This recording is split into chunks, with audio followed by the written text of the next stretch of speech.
Alright everybody, I'm back with another video. Still working on the Rustler. So in the last video I was going to fix this control arm, but I decided that I was just going to get some new A-arms. So I went ahead and got some aluminum A-arms off of Amazon. I think it was $36 for all four, for the front and back. And I also went ahead and got some GPM front steel axles. So those have not come in yet, but at the moment I am just going to go ahead and put these control arms on. And I don't know when the axles are due to come in, so I'm just going to convert it over to two-wheel drive for now. So that will literally just, I can leave the center drive shaft in. All I have to do is just take out the front axles, or front drive shafts, as Traxxas likes to call them. But I also got a new camera, so I'm now on a GoPro Hero. I'm gonna try and do time lapse so that it's not going by as long, and update the progress. The workbench is a mess, because right now I'm working on my 240. So there's a couple things going on with that. Nothing serious, replacing a couple things, but more updates on that later. So I'll go ahead and get started.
Alright, so that's everything for putting the A-arms on.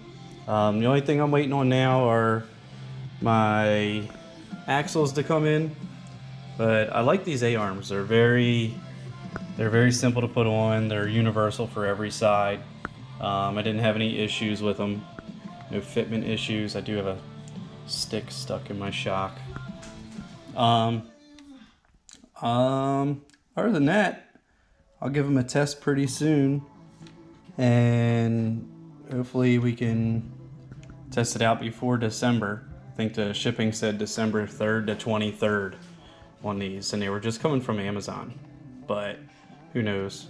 So hopefully I can get these in. The front shock, or front drive shafts, and then we can take it out and test it.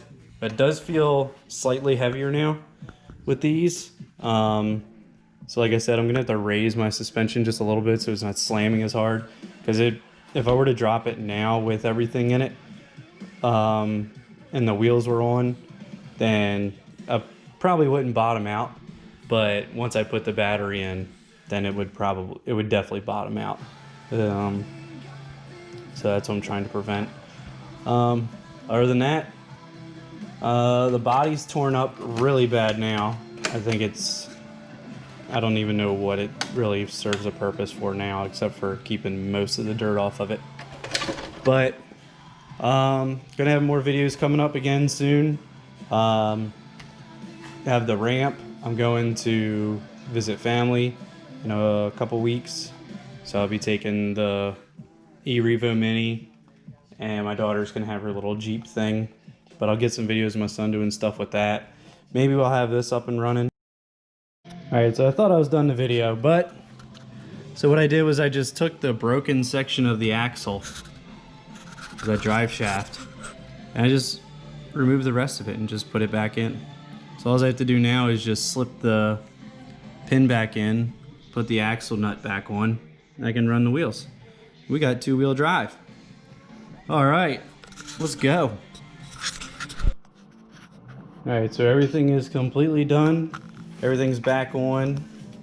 Only thing I have to do is just wait for the weather to break. I mean, I'm not afraid to get it wet, but I just don't want to go out in the rain and all that crap. But I do like the way that the blue looks. It matches pretty close to the, if not exactly, to the blue that was already on here.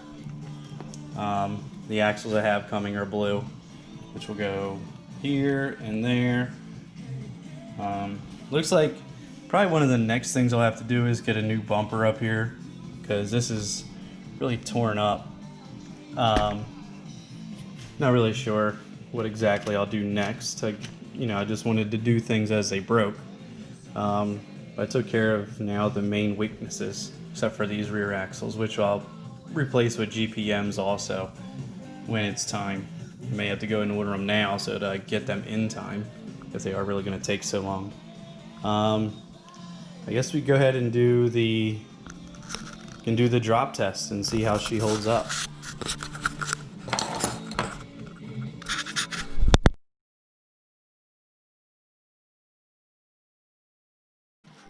So with the drop, it did not bottom out, but again, I also don't have the battery in it either, but it still held pretty far away from it. But I like the way these rods seemed a little bit beefier, because mine were bent a little bit. But other than that, it's holding up pretty well. May just have to do a little bit of adjustment here to point this toe out to be straight, because this one is aligned straight. This one's got a little bit of an angle. So I'll adjust that, give that a little bit more length, and we'll be back at it. So thanks for watching again. See you next time.